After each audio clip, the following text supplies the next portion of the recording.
پاکستان کے موجودہ حالات سے سب لوگ واقف ہیں۔ پاکستان میں رہنے والا ہر انسان جانتا ہے پاکستان اس وقت مہنگائی کے جس بحران سے گزر رہا ہے وہ ایک تکلیف دہ صورتحال ہے۔ اس تکلیف کا اندازہ صرف وہی لوگ لگا سکتے ہیں جو در حقیقت اس صورتحال سے پریشان ہیں اور جن کو مہنگائی نے حد سے زیادہ متاثر کیا ہوا ہے۔ ان لوگوں میں غریب اور نوکری پیشہ طبقہ نمایاں ہے۔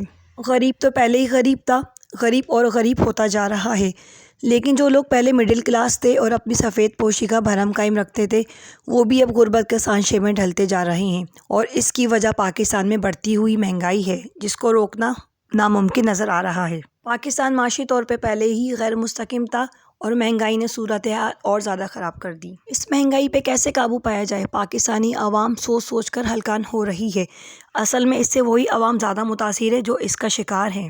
مہنگائی کا یہ طوفان کئی گھر تباہ اور برباد کر گیا۔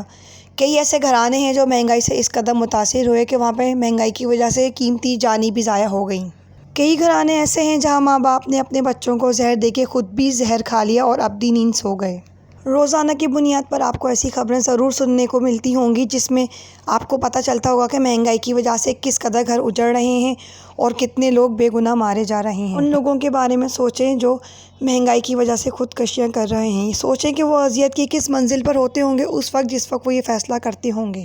معلوم نہیں کتنے دنوں کا بھوک اور فاقہ برداشت کرنے کے بعد وہ لوگ اس قدر انتہائی قدم اٹھانے پہ مجبور ہوتے ہوں گے۔ مہنگائی کی وجہ سے بے روزگاری کی شرح میں بھی اضافہ ہو رہا ہے۔ کئی والدین نے اپنے بچوں کے اسکول چھڑوا دیے۔ ان سے جب پوچھا گیا تو انہوں نے یہی جواب دیا کہ اپنے پیٹ پالیں یا اپنے بچوں کو اسکول میں پڑھائیں۔ مہنگائی کی یہ صورتحال کافی ہولناک اور سنگین ہوتی جا رہی ہے۔ مہنگائی پر ویڈیو بنانے کا مقصد یہ ہے کہ آپ لوگوں سے گزارش کرنا تھی، آپ لوگوں سے یہ گزارش ہے کہ آپ لوگ اپنے آس پاس لوگوں پر نظر رکھا کریں، خاص کر اپنے محلے کے ان گھروں میں جو غربت کا شکار ہیں۔ کیا پتہ آس پاس آپ کے محلے میں کوئی ہو جس کو آپ کی مدد کی ضرورت ہو۔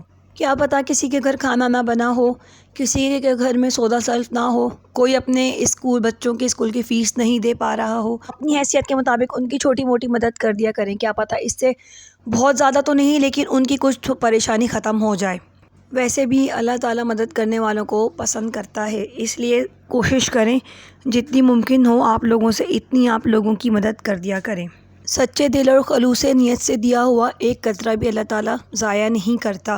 آپ ابھی دیں گے تو وہ آپ کے آگے کام آئے گا انشاءاللہ۔ درد دل کے واسطے پیدا کیا انسان کو، ورنہ طاعت کے لیے کچھ کم نہ تھے کروبیہ۔